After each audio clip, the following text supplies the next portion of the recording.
नमस्कार, मैं हूं शुभी मिश्रा और आप देख रहे हैं देश का सबसे पहला समझाने वाला बुलेटिन खबर तो समझिए। हमारी नजर सियासत से लेकर तमाम अहम खबरों पर है और इस आधे घंटे में खबर के अंदर की खबर आपको दिखाएंगे और खबर के मायने भी समझाएंगे। लेकिन पहले झट से देख लीजिए आज की 5 बड़ी खबरें जो हम आपको इस बुलेटिन में समझाने जा रहे हैं। सबसे पहली खबर क्या है वो हम आपको बताते हैं। नायडू से नीतीश तक मोदी के मुरीद, पहली खबर ये हम आपको समझाएंगे। आज की दिलचस्प तस्वीर भी दिखाएंगे। आंकड़ा 292 का और 400 पार की ताकत, कैसे है ये ताकत उसकी भी जानकारी दिखाएंगे। सिर्फ मोदी जानते हैं कौन बनेगा मंत्री, ये एक बहुत बड़ा सवाल इस वक्त सभी के मन में कौन रहा और बिहार के लिए नीतीश बहुत जरूरी हैं और ये भी हम आपको समझाएंगे कैसे जरूरी है। विधानसभा का शोर, विकास पर जोर, विकास की बातें प्रधानमंत्री की तरफ से की जा रही है। तो चलिए हम शुरू करते हैं अपना ये बहुत ही खास बुलेटिन खबर तो समझिए। सबसे पहली खबर, प्रधानमंत्री नरेंद्र मोदी सर्वसम्मति से नरेंद्र मोदी को संसदीय दल का नेता चुना गया। प्रधानमंत्री के तमाम प्रस्ताव एनडीए के बड़े नेताओं ने रखे और बिहार के मुख्यमंत्री नीतीश कुमार और टीडीपी प्रमुख चंद्रबाबू नायडू ने पीएम मोदी की जमकर तारीफ कर ली है।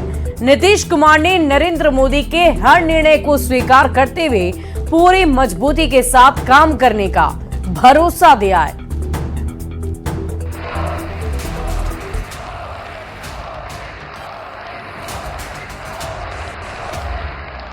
ढोल, नगाड़ा, जश्न का माहौल।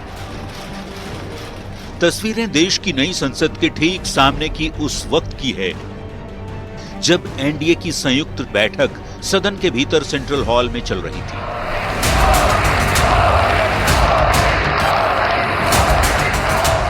अपनी तीसरी पारी की शुरुआत करने जा रहे प्रधानमंत्री मोदी को एक सुर में एनडीए संसदीय दल का नेता चुन लिया गया।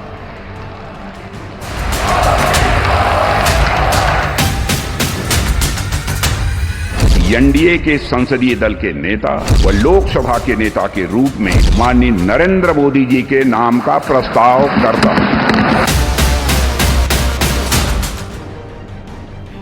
टीडीपी प्रमुख चंद्रबाबू नायडू और जेडीयू के सर्वेसर्वा नीतीश कुमार ने प्रधानमंत्री मोदी की तारीफ करते हुए उनके जल्द सरकार के गठन का आग्रह किया।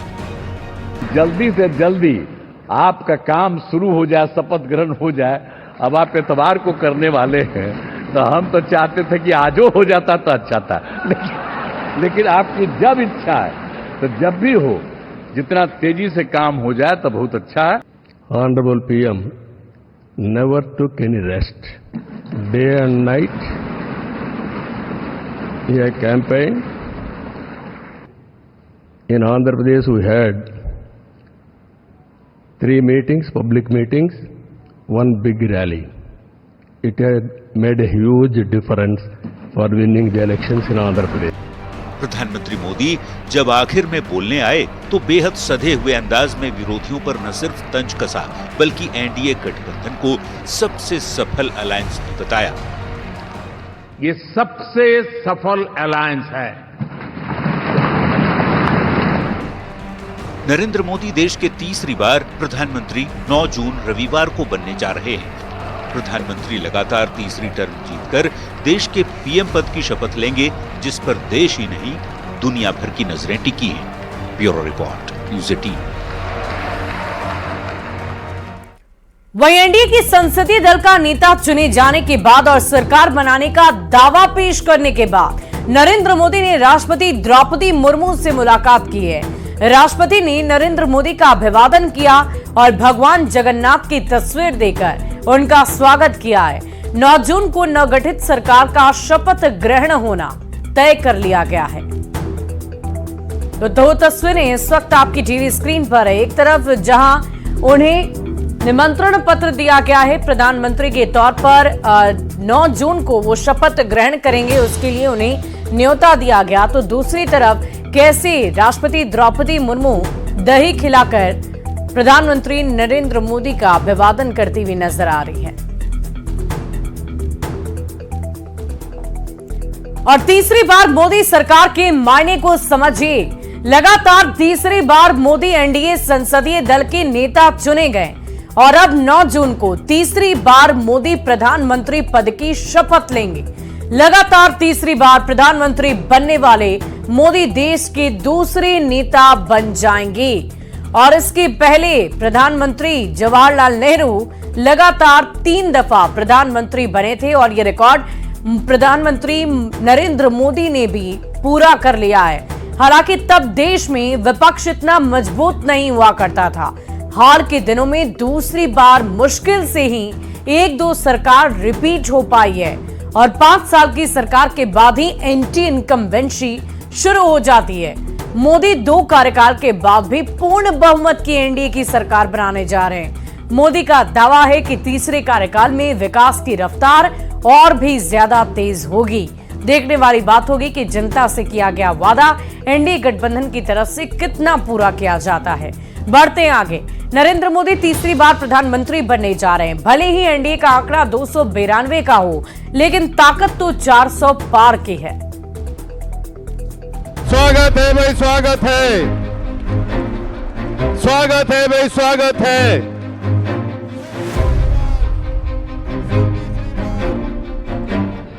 कि न हम हारे थे न हम हारे हैं।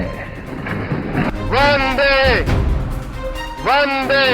गठबंधन के इतिहास में अगर आंकड़ों के हिसाब से देखें तो ये सबसे मजबूत गठबंधन की सरकार है। 4 जून को लोकसभा चुनाव के नतीजे आए। बीजेपी और एनडीए की सीटों में थोड़ी कमी आई। बीजेपी को 240 और एनडीए को 292 सीटें मिली। हालांकि एनडीए का यह आंकड़ा बहुमत के आंकड़े से 20 ज्यादा है। रिजल्ट आने के बाद विपक्ष ऐसे खुश हुआ जैसे कि मैदान मार लिया हो। लेकिन 7 जून को संसद भवन में हुई एनडीए संसदीय दल की बैठक ने बता दिया कि भले ही एनडीए का आंकड़ा 292 का हो, ताकत 353 जैसा ही है।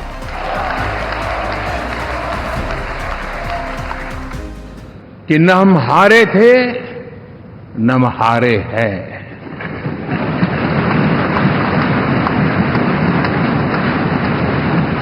लेकिन 4 तारीख के बाद हमारा जो व्यवहार रहा है वो हमारी वो पहचान बताता है कि हम विजय को पचाना जानते हैं। एक स्वर में एनडीए के तमाम घटक दलों ने मोदी का समर्थन किया। एनडीए नेताओं ने कहा कि वो मोदी के साथ चट्टान की तरह खड़े हैं और एनडीए गठबंधन फेविकॉल के जोड़ की तरह मजबूत है। मोदी जो भी फैसले लेंगे वो उनके साथ है। और हम लोग पूरे तौर पर सब दिन इनके साथ रहेंगे और पूरे तौर पर जो कुछ भी है आज जिस तरह से भी ये करेंगे बहुत अच्छा है।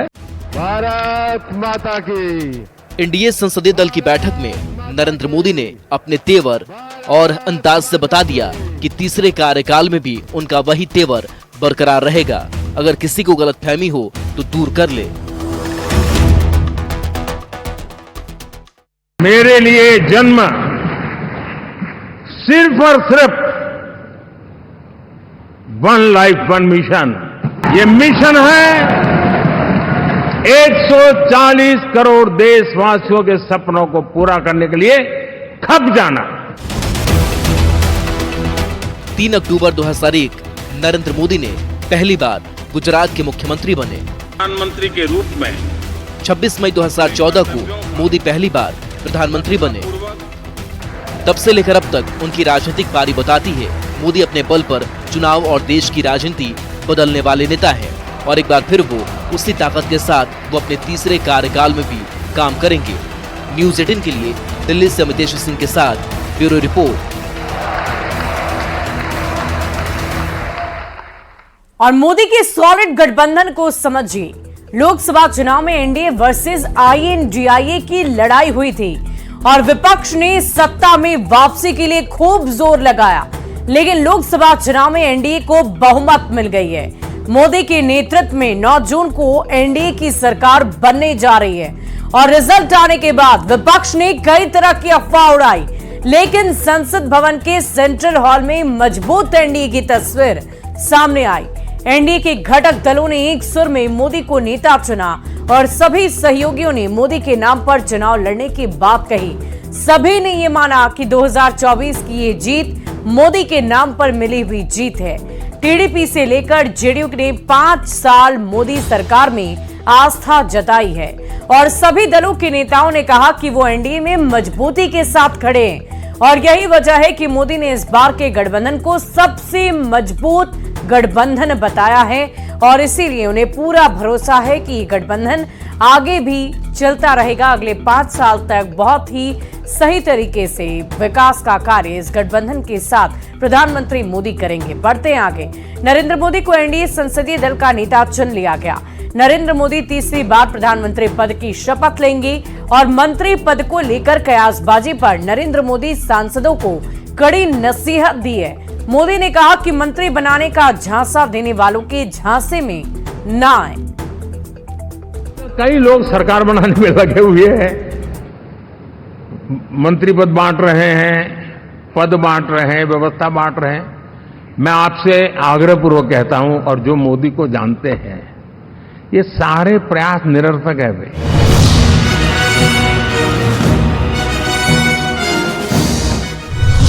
कौन बनेगा मंत्री, किसे मिलेगा मंत्री पद?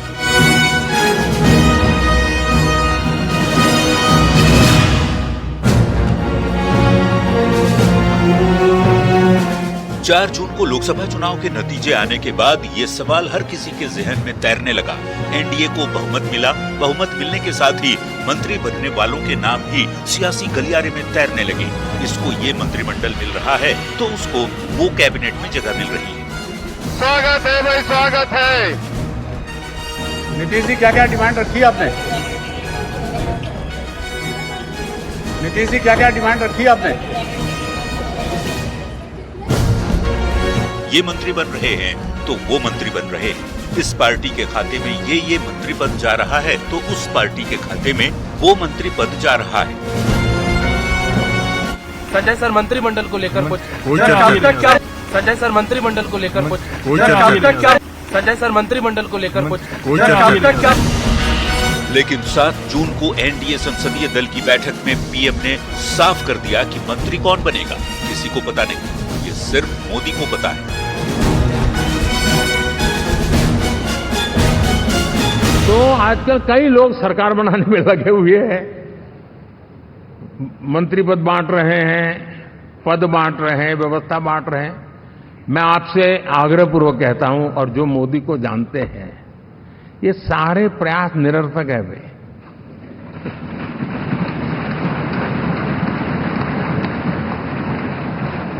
आप भी किसी का फोन आ जाए तो 10 बार वेरीफाई कीजिए कि जिसने फोन किया है वो सचमुच में अथॉरिटी है। अदरवाइज कोई भी कहे भाई आपका नाम हो गया है, सुबह परिवार को बुला लीजिए, शपथ समारोह में आना है, हो गया। तो ऐसी गपबाजी करने वाली एक बहुत बड़ी फौज रहती है। कुछ लोग आदतन करते रहते हैं, कुछ लोगों को मजाक आती है लेकर, और कुछ लोग बदइरादे से करते हैं। मेरा सभी सांसदों से आग्रह है कि हम इन सारे षड्यंत्रों का शिकार न बने। में भय या पक्षपात 2014 और 2019 में मोदी प्रधानमंत्री बने तब भी ऐसी ही कयासबाजी थी। मंत्री की रेस में खूब नाम चलाए जा रहे थे, लेकिन जब मंत्रियों के नाम सामने आए तो हर कोई हैरान रह गया।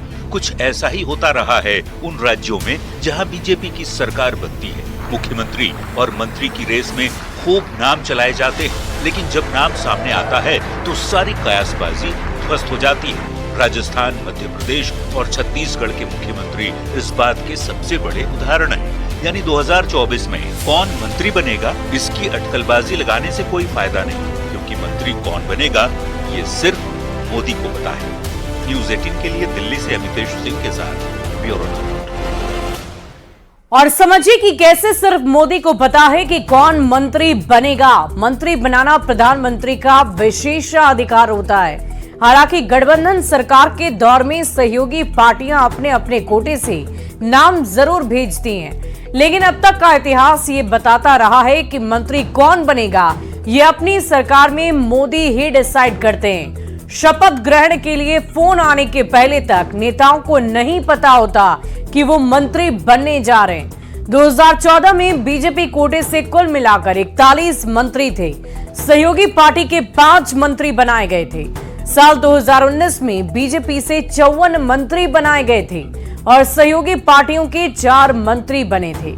2014 में बिहार से तब 9 मंत्री बनाए गए थे और इनमें 4 कैबिनेट मंत्री, 2 स्वतंत्र प्रभार और 3 राज्य मंत्री बनाए गए थे।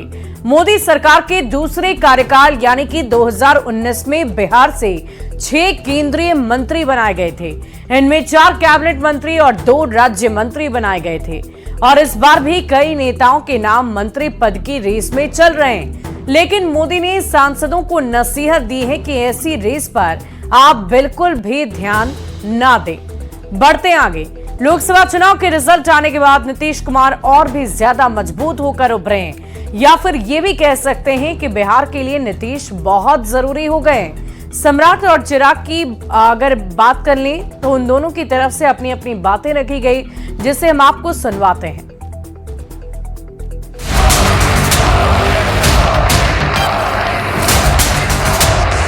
भारत की जनता को सर आप पर पूरा विश्वास है। कुछ दिनों पहले तेजस्वी यादव ने जेडीयू के खत्म होने की भविष्यवाणी की थी। तेजस्वी ने कहा था कि 2024 में ही नीतीश कुमार की पार्टी जेडीयू खत्म हो जाएगी। लेकिन 2024 के लोकसभा चुनाव के नतीजों ने नीतीश को और भी ज्यादा मजबूत बना दिया है। 2025 विधानसभा चुनाव में नेतृत्व नीतीश कुमार का होगा। देखिए, नीतीश कुमार जी 1996 से एनडीए के नेता हैं। इसमें प्रश्न कहां उठ रहा है? जिनको प्रश्न है वो जाने। लोकसभा चुनाव के बाद बीजेपी के प्रदेश अध्यक्ष सम्राट चौधरी 2025 में नीतीश के नेतृत्व में चुनाव लड़ने की बात तो कह ही रहे हैं। कभी नीतीश के खिलाफ सियासी लड़ाई छेड़ने वाले चिराग पासवान ने भी कह दिया कि नीतीश के नेतृत्व में वे लोग विधानसभा का चुनाव लड़ेंगे। सीएम नीतीश के नेतृत्व से उन्हें कोई ऐतराज नहीं है। आज जब वो इस मजबूती से मेरे गठबंधन का जब वो नेतृत्व मेरे प्रदेश में वो कर रहे हैं, तो ऐसे में स्वाभाविक है कि जब विधानसभा के चुनाव होंगे उन्हीं के नेतृत्व में ही। और फिलहाल हमारे इस खास बुलेटिन में अभी के लिए बस इतना ही। आप बने रहे न्यूज़ 18 बिहार झारखंड के साथ।